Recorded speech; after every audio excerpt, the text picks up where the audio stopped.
نشانیش پاک کرد اینجا بود که علی جان داد هر کاری کردی جان را علی اکبر را به خیمگاه ببرد دیگه نتوانست از جاش بلند شد میگوید جوان خدای نخواسته در هر خانه میمیرد کمر مردم را میشکند دوستان و آشنایان میآیند بهش کمک میکنند از جاش بلند میکنند اینجا عبدالله نتونست از جاش بلند شد صدا زد جوانان بنی هاشم بیای علی را برداری خیمه رسانید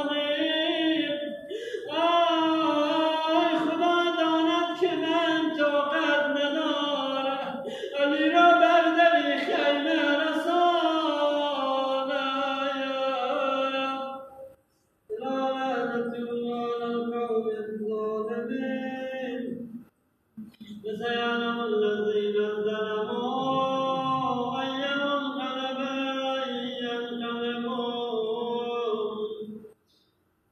پروردگار عالم به حق آقا عبدالله الحسین علیه السلام به حق شبها به حق شهدای کربلا همه ما و شما را توفیق عبادت بندگی عنایت کند عزادارهای ما و شما را ممنون قبول درگاهش قرار بدهد